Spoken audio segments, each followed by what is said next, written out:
We're live. Okay. So first of all, I just want to again extend a mazel tov to Rabbi and Mrs. Wolf. So exciting.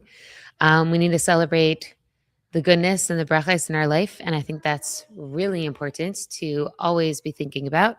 So let's start off the class with celebration. Um, this class in particular is making me very, very excited because like I've been sharing, I've been following Rabbi Paltiel's curriculum. So what I teach here is nothing of my own. It's just what I've culled from other sources, and mainly Rabbi Paltiel, and sometimes um, from other sources as well. But the way he groups these next few classes is chapters 51 through 53, which means that we are very much at the beginning of the end. And why that makes me so excited is because I'm just so excited to start all over again. And I keep telling people that we're starting Tanya soon. We're starting Tanya soon. You have to come. You have to come because I am absolutely psyched to begin the cycle again, or our cycle again, to explore our Vedas Hashem through a practical lens and see how the Alter Rebbe is talking to each and every one of us, and what we could do to make the Alter Rebbe's perspective and Hashem's godly perspective a part of our life. So chapters 51 through 53 are going to now discuss. Again, we're in this esoteric mode. Throughout the Tanya, we've been pretty practical. We've been trying to really make sure that Avodas Hashem is something that we can access, something that could be pragmatic and be a part of our daily life. The Alter Rebbe here is departing from that slightly, not because it's not practical, only because it's a way for us to kind of dwell on theory for a moment and then come back to reality, but based on true theory, if that makes sense. So we start off with a very theoretical question, a very esoteric question of where is God and why is Hashem always hiding? Why is that our experience? Why can't it just be easy? Right? Like we just want to be able to see Hashem in this world. This whole time, it's almost like this game. Like this whole time we've been discussing how to make Hashem's perspective of this world a reality for us. Why can't it just be easy? Why can't he just reveal himself to us? And why can't we just see him in our lives and it will be good, right? We'll then have Hashem's perspective and we won't have to work so hard. We've been working so hard to gain this appreciation. Last night I was at a shir with a few women. We gathered together to learn the book Sterna Ginsburg. I think it's Sterna Ginsburg, Your Awesome Self. And so I'm part of this group and we were discussing how do we make it that the awareness of Hashem is really a part of our life. And so one of the suggestions she made is when you sing Adai Nelam, which is supposed to be a tefillah about Hashem being the master of the world, maybe just think about that. Just think about it.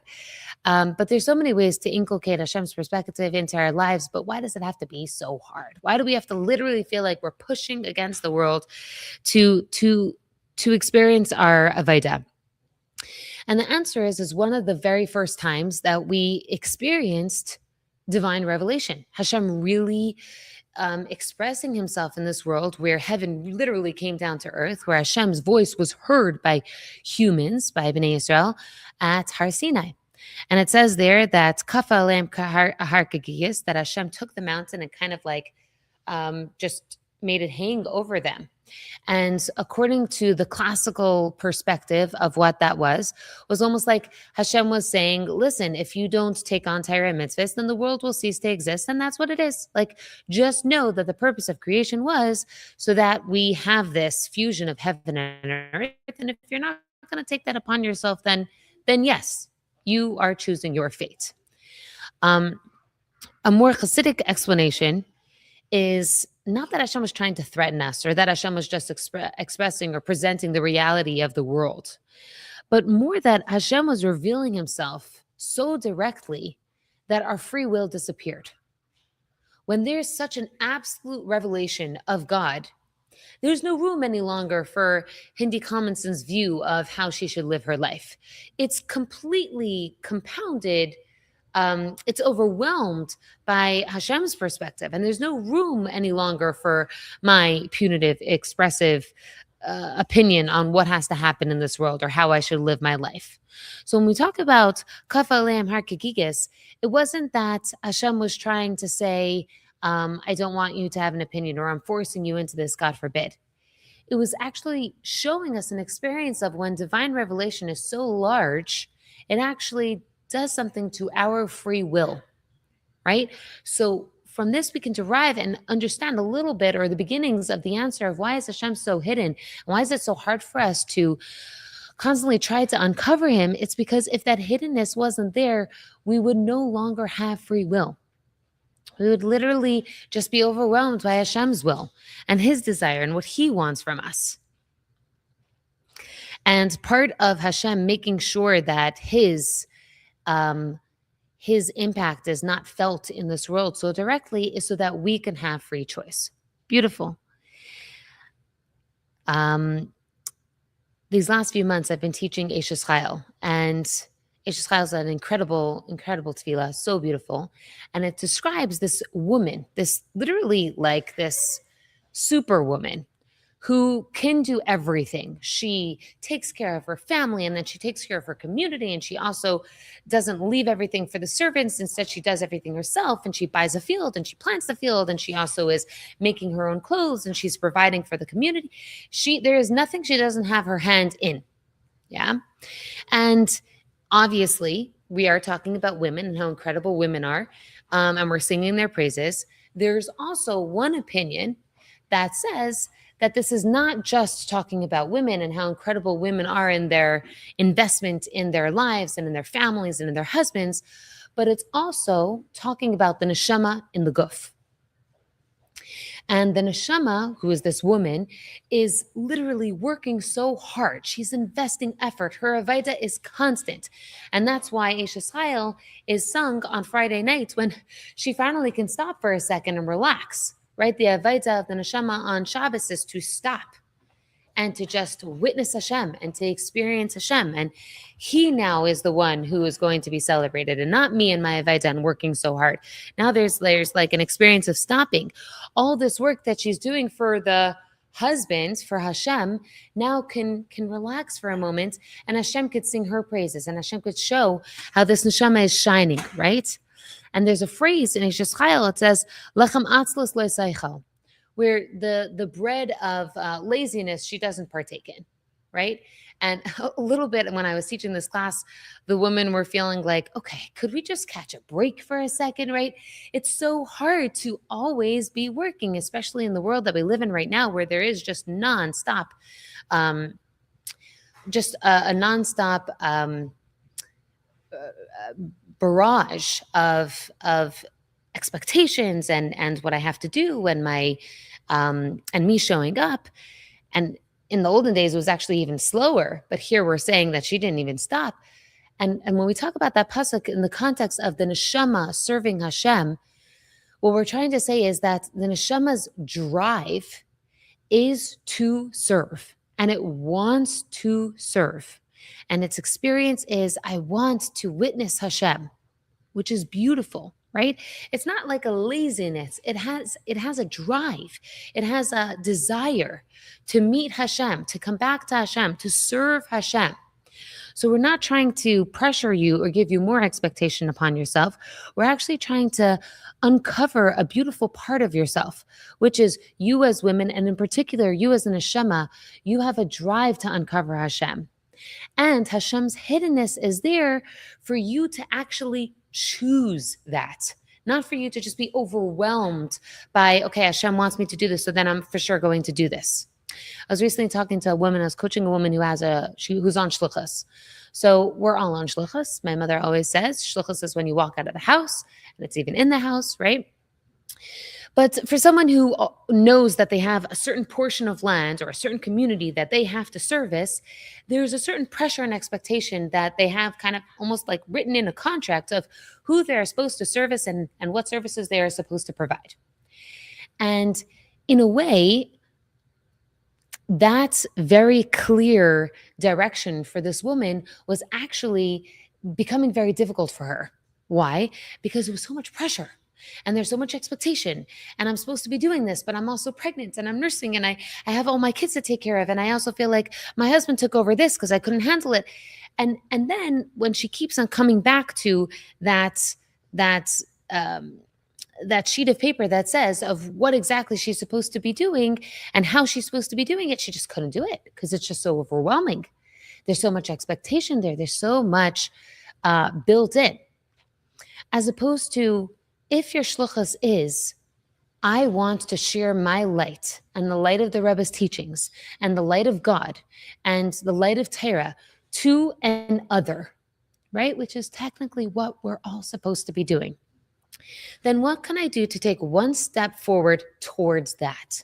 As opposed to, it has to look like having 5 coffee dates a week with all these 5 different people from my community. And I also have to give a Torah share. And I also have to make sure that I have Shabbos afternoon brunch for all the women of the community, whatever. That just becomes a burden and an expectation and something that is unfulfillable practically in her life, as opposed to something that she can choose, which is really honoring her deep desire and drive of her neshama. So what I'm trying to bring here is that sometimes the expectation is slowing you down. Sometimes the vision is not allowing you to see what you truly want, what you truly are, which is the drive to serve Hashem. And the hiddenness actually helps you get in tune to what you really want. It gives you the free choice to desire Hashem, as opposed to just being overwhelmed by what you have to do, right? So technically, to kind of bring this example and clinch it, the woman, because she's on shluchas, has a very clear, just like a very clear instruction from the Rebbe. This is what you have to do. And it could be overwhelming to hear that voice in your head all the time, as opposed to actually stopping to hear the expectation or the intensity of that voice, which of course, chas v'shalom, I'm not saying don't listen to the Rebbe, right? I'm trying to say, let me stop hearing it as an instruction that overwhelms me, and instead let me get attuned to what I really want and find that my desire is one and the same with what the Rebbe wanted, but I'm just going to approach it from a place of fulfilling that desire instead of fulfilling fears and expectations and judgments. Right?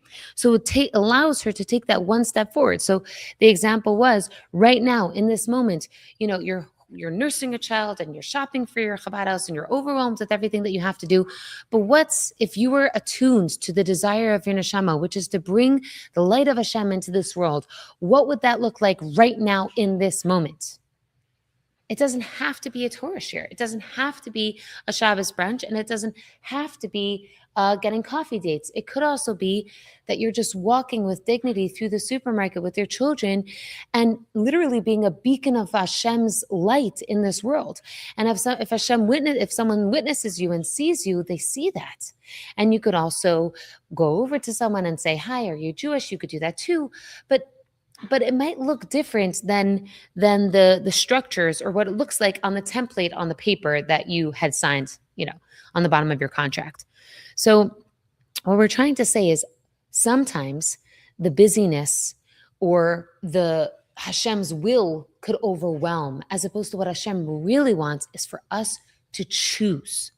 So a very important piece that the Alter Rebbe is bringing over here in chapter 51 is if he would just reveal himself, which is what divine revelation, revealing himself completely would not allow us to have that free choice. And part of the entire purpose of creation is for us to have that free choice. Okay. Now, obviously, we had discussed this earlier, and I'm just going to remind us that part of the way that Hashem created the world, remember we were discussing in chapter 48, 49, 50, part of the way that Hashem created the world was by the removal, which created the hiddenness, which made space for a creation to actually happen. So if Hashem didn't have that hiddenness or that removal, there would be no space for the world to exist, at least in our perception. It just would cease to exist. So the 2 reasons, just reiterating why Hashem makes sure to hide himself, is for us to have free choice and for the world to actually exist, because otherwise it wouldn't. Okay? So with that in place, the Alter Rebbe starts talking about divine revelation and how we're supposed to be working towards experiencing our own divine revelation. What does that look like for ourselves? And in exploring that, he goes back to an example, to a Zohar that he brought up in chapter 35. What's the Zohar? In chapter 35, the Alter Rebbe gives a mashal, quoting the Zohar, where it states that man is like a candle. How is a man like a candle? The body is like a wick, and above the head, there's this fire. Okay. So again, the body is this wick. It's not, we're basically forgetting about all the wax part of the candle. We're just talking about a flame, basically, that the wick is the body. And above it, there's this light. Okay. Yeah, there's this aura, there's this light. Um, but in order for that wick and that light to engage, there has to be some sort of fuel. There has to be some sort of thing that lights it up, that makes it happen. How's it going to continue burning? It has to happen with this fuel. What is the fuel? So in chapter 35, we spoke about the fuel being Torah and mitzvahs.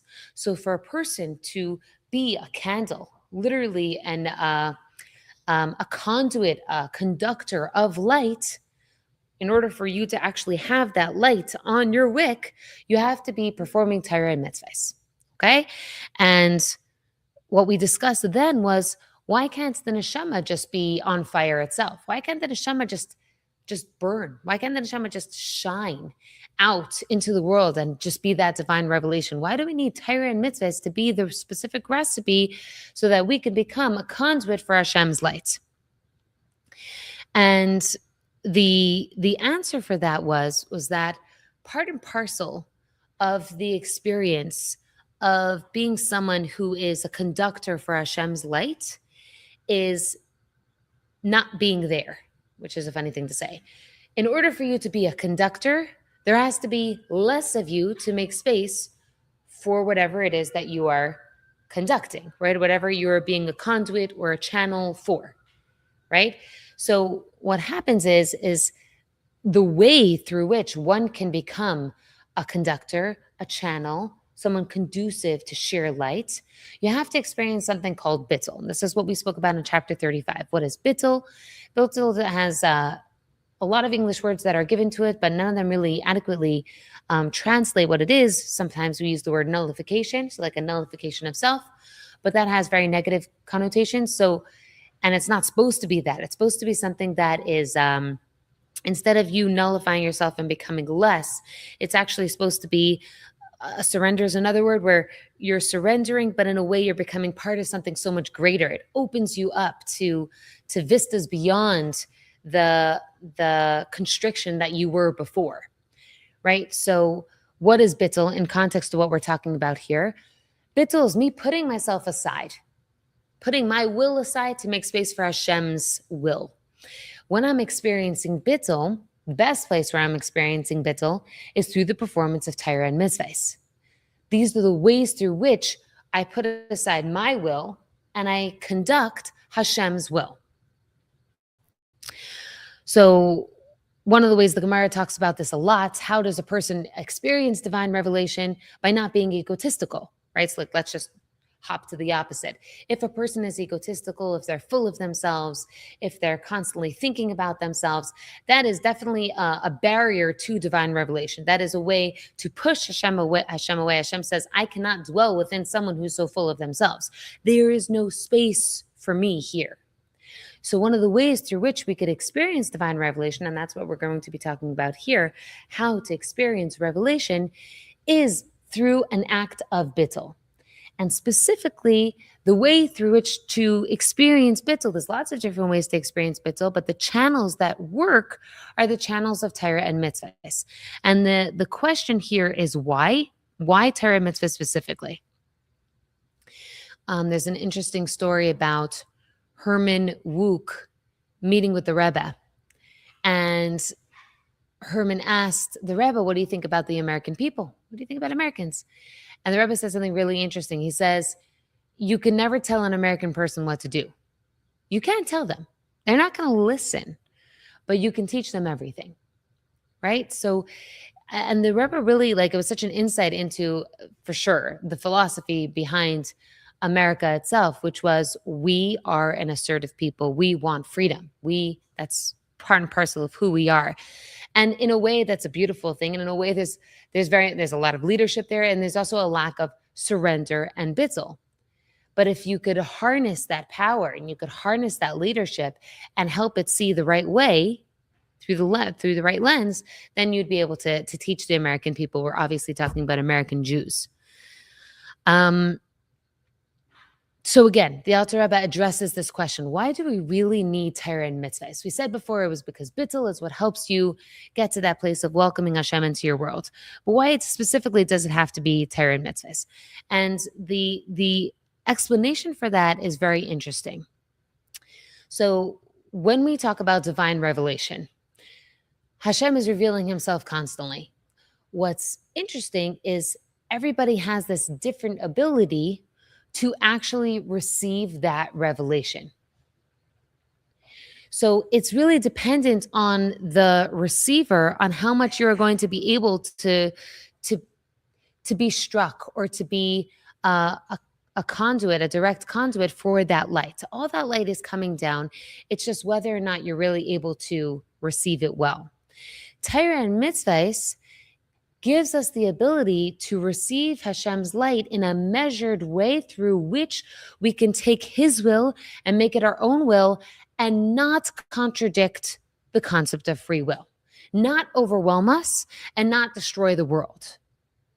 So it's this incredible gift that Hashem gave to us, almost like a certain language of connection between Hashem and the world, where we're actually shown, it's almost like we have instructions, there's like a little instruction manual on how best to receive his light. The best way to receive his light in a way that you are not overwhelmed is by performing mitzvahs and by learning the Torah. Does that make sense?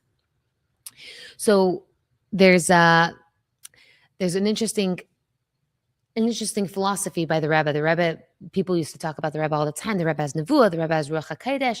And actually, you could see the way the Rebbe responded to that was not just a very humble response, but it was based on a true belief. The Rebbe would say that people have special powers, right? And even if I, let's say, understood something, it was from a special power. I'm not going to say it's Nevuah. I'm not going to say it's Ruach HaKodesh. There was something special, and everyone has that special power. The Rebbe truly believed that every person had an neshama, which was divine revelation inside of them, and each, according to his measure, was able to be in touch, aligned with that divine revelation that was happening within him. Happens to be the Rebbe was a person who was able to completely allow the physicality and the humanness to be completely a conduit and was able to experience absolute revelation. But he truly believes that everyone had that special power, that special intuition, that ability to tap into something so much greater, so much more than our limited versions of ourselves.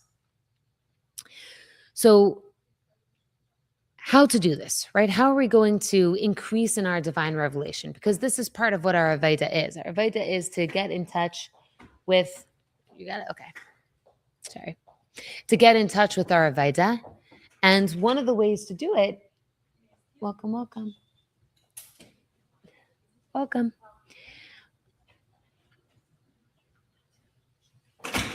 in. Come. Thanks for joining us. So in the next 3 chapters, the Alter Rebbe is going to help us learn how to be conduits, how to be conductors for Hashem's light. So this is very much, again, in line with Avodas Hashem. The whole point of Tanya was supposed to be, how can I feel like Hashem is close to me in my service of the Eibusher? How can I feel like this is accessible to me? And this is, again, getting a little bit esoteric, but trying to make this idea accessible, that you are someone who possesses divine light. You have a source of God within you that he divested into you. And the more that we could kind of pull that apart and understand that better and get attuned to, like, where is this neshama in my body and what does it feel like? And is there a way for me to understand this better? The more I could experience divine revelation right here, instead of waiting for some miracle that happened, or where your life was spared, or you witnessed something that happened to your friends or your family member or your child. Right? So many a mother will say, like, oh, I've experienced divine revelation when I gave birth to my child. That was God in the room. I felt it. I saw it. It was there. But that's not the only limitation to divine revelation that you can have. You can have it right here, right now, by just looking within and seeing the divine revelation that's happening at every given moment inside of you. So the Alter Rebbe takes the next 3 chapters and he literally talks about the neshama's experience. What is the neshama's lived experience in your body? Okay, and it's really interesting. Um, and he talks about it, trying to explain the concept of how these 2 complete opposite things are fusing together. Okay? So we're taking literally a piece of Hashem, Atzmos Mahus, essence of essence, whatever even that means. We can't even understand quite what that means. And then we're talking about a physical chunk of flesh. And those 2 fusing together where you don't see one without the other. Where a person alive means a person that has an neshama, and you don't know what it means otherwise. What does that even look like? I don't know. So, okay, I'm going to leave that part for a different time. So let's start with this analysis of the neshama. The 2 words that come up continuously about the neshama are difficult words to understand, but we're going to try to figure them out. The first one is etzem, which technically would be translated as essence, which is a very hard thing to understand because we don't really understand essence. And the second one is pnimi, okay? And I want to give you an example for etzem that worked for me. I don't know if it will work for you, but it something like it worked for me. So let's make it relational for a minute. Take a husband and wife who have been living together for 40 years, right? Very, very long time. So it's been so long, right? Let's say they've been together for longer than they've been by themselves. You in ways forget, and who am I to talk because I'm young, but I'm saying I would imagine that in ways it almost happens that you feel like that other person is a part of yourself. Like sometimes your actions are not just motivated by what do I want, but what do we want? Like the famous story of Reb Aryeh Levine, who took his wife to the doctor because her leg was hurting her. And when the doctor said, "What's going on over here?" Reb Aryeh said, "Our leg is hurting." Right? And it wasn't like a misspoken word. He was literally saying, because that's literally what he believed in his not her leg is hurting, our leg is hurting because we were so fused, right? So in a way that's absolutely beautiful, right? That's gorgeous. Just to think of the shalom that is brought into the world from a husband and wife living in such cohesiveness. And there's when that's a healthy experience. When it's not a healthy experience, you can imagine, let's say that's where some words that I don't even want to use, but like we'll just say, let's say like codependency and people pleasing can come into the picture, right? So if we're talking about 2 whole people, a woman who's a whole person and is secure in herself, we're talking in the ideal, and a man who's whole and secure in himself, and then they fuse, that's the ideal. That's beautiful, right? That's a beautiful relationship. Let's say there's an imbalance, right? So a husband who basically makes his wife his whole life, or a woman who makes her husband her whole life, and then she gets swallowed up in the process, right? So what happens? She, at her core, has disappeared, or he, at who he is, at how he defines himself, and like what matters inside is gone. It's all within the context of this other, right? That other. So why am I bringing that example in? Because we have that in many different experiences, not just in a relationship. You have that where you'll make an action, you'll take action, or you'll do something, and it very much has to do with the other, right? So maybe you decide, I'm wearing this today because I have a voice in my head that says I have to wear this today. Or I made sure to give my children eggs in the morning because yesterday I spoke to someone and she was like, "You give your kids cereal?" Right? So we're making decisions or we're taking actions based on an other, as opposed to what if I lived entirely from here, from myself? It all had to do with myself, right? Not in a selfish way, but not influenced by all the externalities and all the external voices and the other people and everything else that there is out there. It's just cause me, just cause it, right? That would be etzem, where I'm behaving or I am acting here. It's just here. It's not influenced by anything else, not in a bad way, not in a selfish way or not in a rejecting way, right? So sometimes people try to understand this and they think, okay, fine, I just have to act for myself because nobody's going to do this for me. That's still within the context of other. You're thinking no one's going to save you, so I have to act. That's still making a decision based on other. It's in a response to other, as opposed to just behaving who I am because of who I am. Does that like give you an inkling as to what etzem is?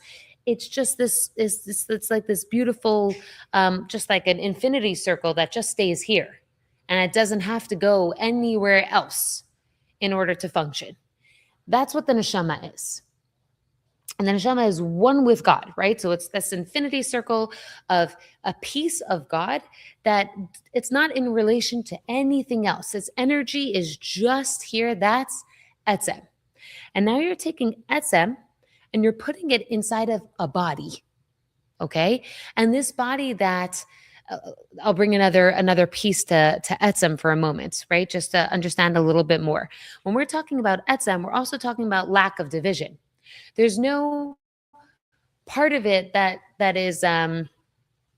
has responsibilities separated. So when we say that the eye can see, it's because this part of your body can see. Your whole body can't see. Your eyes can see and your ears can hear. But like, just to give an example, the neshama, when the neshama sees, it doesn't have eyes that see. It sees, it hears, it experiences. There's no division inside of it. All of it is. Okay? And now we're taking this incredible kayach, strength, its selfness of it, and we're putting it into a neshama. Okay, so that's etzem. And the other piece is pnimi. And again, pnimi also reflects a bit of that neshamaness. What's pnimi? It's like inwardness. What was interesting is the way that Rabbi Paltiel actually translated it was like a loyalty, like a focusedness of wherever I am, I'm focused and I'm here. I don't know if you've ever heard of someone being called a pnimi, but someone, like, let's say that's a beautiful compliment to give to somebody where their inside reflects their outside. They're very much aligned as a person, right? A term from the Gemara is teiche kebarai. His outside reflects his inside. He just is, right? Or she just is. She just is essentially aligned. I could see her. When I see the outside of her, I know the inside of her, and it's uncomplicated and it's loyal to itself. Not in a selfish way. Again, it just is like a focused loyalty. And that's another attribute of the Gemara, of the neshama. So the neshama then is put into a body. And remember, the body can't really tolerate this. We're taking something that is a physical lump of flesh and suddenly has to receive this absolute godliness. How are these two things going to fuse? How is this even possible? It's miraculous. So what's interesting is that the first part that has to happen is actually similar to creation of the world. There has to be somewhat of like a removal where the etzem of the neshama is now hidden from the body. The body can't really be attuned to this absolute isness of the neshama, because that would be overwhelming and it would basically shatter or break the body. The body wouldn't be able to exist from just that overwhelming godliness. There wouldn't be able to be that fusion. So the way it's termed is the neshama to neshama, which it's going to be funny to like start talking about it in terms, because this is so, again, esoteric. But the soul of the soul, which we'll call chaya and yechida, two parts of the neshama, those parts of the neshama are almost like literally hidden from the body. The body has no way to attune itself to it. Similar to the way we spoke about the two worlds, Memali Kalam and Saviv Kalam, in two different ways that Hashem interacts with the world, where Hashem fills the world and Hashem surrounds the world. So Chai and Yechid are similar to that in that uh, um, that they're surrounding, which means that they're hidden. What's a good example? A good example is somebody hiding behind a rock, right? So if somebody's hiding around behind the rock, it doesn't mean that part of them is hiding behind it. Their whole self is there. You just can't see it. And everyone can't see it, right? It's not just you that can't see that person behind the rock. We're all experiencing the same thing, right? So in the same way that Seviv Kalman is like a universal experience, so in the same way, I don't know if this is helping you to understand, but the neshama, the body is experiencing the life source of Chai and Yechida in this like external or out of body kind of way. It's removed. It's not infused. Okay, let's just jump to the other one so you'll understand it maybe a little bit better.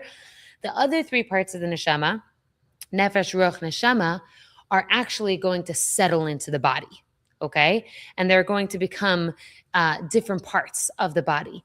So the body, the neshama, has 613 faculties that correspond to the actual body. So we have 248 limbs and 365 blood vessels, whatever that actually means biologically speaking. I'm not sure exactly how that correlates, but this is what the Torah says, that physically, like our body, there's like, this is one bone, this is another bone, this is another bone, 248 of those bones, 365 main passages of blood vessels, and those are going to correlate to 613 powers in the neshama that come from the nefesh, ruach, and neshama that are invested into the body, that are separating itself into the body. Now remember, the neshama is etzem, it's pnimi. It doesn't have eyes that see. All of it sees. All of it is itself. It doesn't behave within the context of an other. So there has to be this removal so that there's part of the neshama that now can correlate to the other and start becoming like having defined purposes and specific messages that it has to give to the body. So where does this neshama go when it enters into the guf? It goes into the brain, okay, the epicenter of the body, which is an interesting concept, because from there it's going to divide. Just make sure that I'm not missing anything. Okay. So what happens? It settles into the brain, and then from there, it relates to different parts of the body in succession. So first it comes to the body, and that part of the neshama is called literally neshama, and it relates to the thinking, the intellect, the part of, and it gives power to and gives life to the part of your body that thinks, that directs, right? Which I would imagine is also considered the nervous system, very much connected to the brain. And I'm saying that, so I never heard that, but I'm just saying that. Then you have ruach, which is the life force of the heart, of the emotions, of feeling things inside your body and experiencing things inside of your body. And then you have nefesh, the blood, the physical self. Okay? And this is an absolute miraculous fusion of Hashem hiding himself so much so that it can become as ill-refined as possible, so that it can actually penetrate into a guf, and a guf refining itself to the extent that it's able to merge between these two worlds and come together and fuse completely. So to summarize, okay, and this is where we're going to end. We're going to stop with trying to understand the miracle that is our everyday lived experience, which is the neshama coming into the body. And every day when you wake up in the morning and you say my da'ani, this can be a concept that you could just feel alive with, and knowing that your neshama was restored to its body. What does that mean? It means that a part of the essence needs to depart. It needs to experience hiddenness to make space for the body to actually exist, for this fusion to happen. So there's parts of your neshama that are literally witnessing Hashem at every given moment. And that's just hearkening back to what the Rebbe said when it says that everybody has the ability to access special powers. We're talking about the Chai and Yechida that it's described in the Zohar. It's like two doves looking at each other and staring into each other's eyes with just looks of love, right? Doves are of the few birds that are monogamous, and that means that they are mates for life, and so therefore are usually a symbol of love. Even in other traditions, right? They're turtle doves, right? The symbol of love and friendship and connection. And the reason being is that they have this like gaze with those liquid dove eyes gazing at one another. And the Zohar describes how the Chayin Yechida, parts of every single one of our neshama, is witnessing the Eibishter at every given moment. There's a part of you that never loses sight of what the reality is, the godly reality is. That hiddenness that we're discussing here, that we're struggling with here, is not part of that part of you's reality. And then there's the other part of you that is giving you life, that is invested inside of you, that is trying to handle the struggle of being weighed down by physicality and by the materialism of your body and its wants and its desires, and how removed and hidden it is from godliness. And it's invested and it's determined and it's loyal to this body that it's been invested into, to help it see the truth, help it also get attuned back to the Chayin Yechida, what the Chayin Yechida are experiencing. And part of its mission is like this alignment where the Zohar describes like a dripping, where the understanding of the Chayin Yechida, the perspective that the Chayin Yechida could be dripping down into your consciousness all the time. It's just about you getting aware to that consciousness, opening yourself up to that awareness.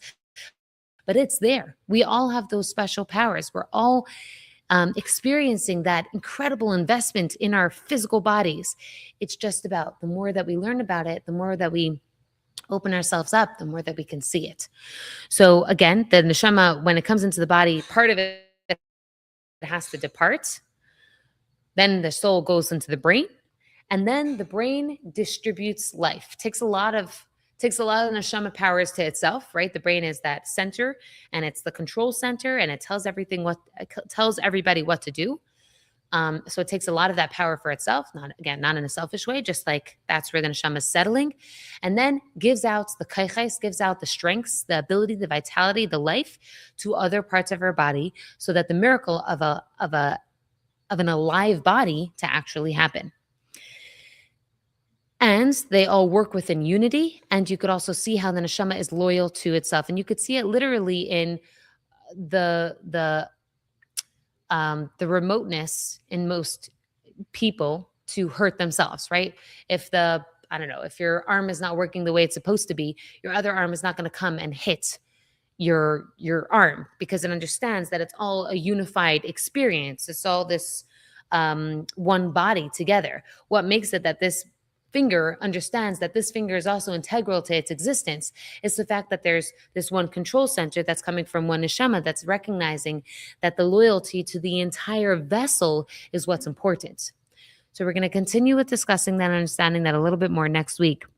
But what we want to walk away with, just, to have something as a takeaway from this class, is to understand the miracle of who you are, the special powers that are invested in you, and how you refining yourself through bittul and through Torah and mitzvahs opens up that ability for you to get aware to who you truly are at your core. And the more that you engage with bittul and more bittelness, the more that you remove the parts of yourself that are in contradistinction to who you truly are, the more that you could receive divine revelation, the more that you could be a conduit for Ruach HaKodesh. Not that I'm going to say we're all going to have Ruach HaKodesh, but what I'm trying to say is divine revelation, feeling like Hashem is at your center, at your core, and you're able to be a flow, you're able to be a conduit, a vessel for his light in this world.